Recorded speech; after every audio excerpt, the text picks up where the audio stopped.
கர்த்தர் அதிசயங்களை செய்கிறார் ஊழியங்கள் வழங்கும் ஜீவ வார்த்தை. இந்த நாளிலும் கர்த்தருடைய ஊழியக்காரன் இயேசுவின் நாமத்தில் உங்களை வாழ்த்துகிறேன், உங்களை ஆசீர்வதிக்கிறேன். கர்த்தர் நல்லவர், அவர் பெரிய காரியங்களை செய்வார்.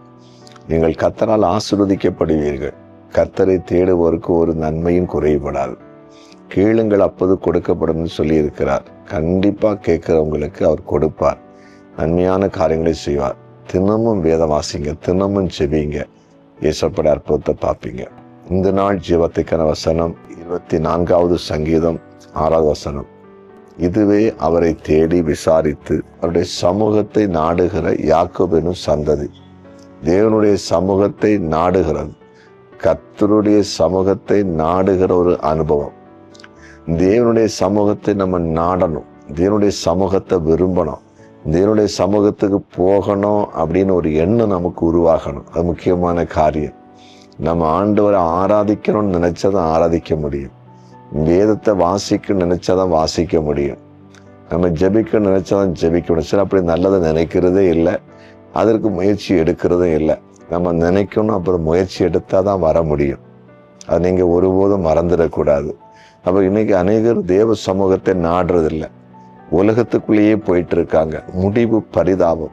கடைசியில சமாதானம் இல்லை, கடைசியில சந்தோஷம் இல்லை, கடைசியில இழப்பு. எல்லாம் எதிர்ப்பா மாறுது. முதல்ல நன்மையை தெரியுது, எல்லாம் தீமையை போய் முடியுது. காரணம் தெரியுமா? ஆண்டவருடைய சமூகத்தை விரும்புகிற ஒரு வாஞ்சையும் தாகமும் இல்லாததான். அப்ப இந்த வசனத்தின்படி யாக்கோபு என்கிற சந்ததி கர்த்தருடைய சமூகத்தை நாடுமா? நீங்களும் நாடுங்க. ஆண்டவருடைய சமூகத்தை விரும்புங்க, ஆலயத்துக்கு செல்லுங்க, வேதத்தை வாசிங்க, அவருடைய சமூகத்தில் முழங்கால் படிட்டு ஸ்தோத்திரம் பண்ணுங்க.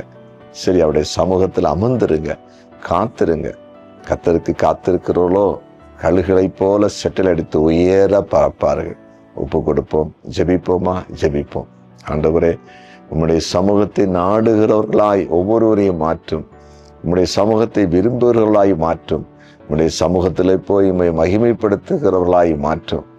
உம்முடைய சமூகத்தை குறித்து ஒரு நாட்டம் இல்லாதவர்களுக்கு, விருப்பம் இல்லாதவர்களுக்கு நீர் விருப்பத்தை உண்டாக்கும்படிக்கு ஜெபிக்கிறோம். அவர்களை இருளாக்கி வைத்திருக்கிற, தேவனை குறித்து சிந்திக்க விடாமல் வைத்திருக்கிற ஆவிகள் இயேசுவின் நாமத்தில் விலகட்டும் என்று ஜெபிக்கிறேன்.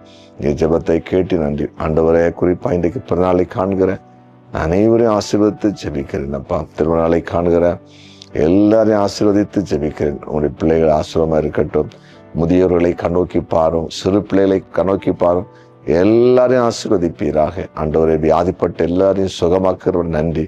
பிறந்தநாளை காண்கிற எல்லாரையும் ஆசீர்வதிங்க. திருமணநாளை காண்கிற அத்தனை குடும்பங்களையும் ஆசீர்வதிங்க. எங்கள் ஜெபத்தை கேட்டீங்களே, நன்றி. இயேசுவின் நாமத்தில் பிதாவே, ஆமென்.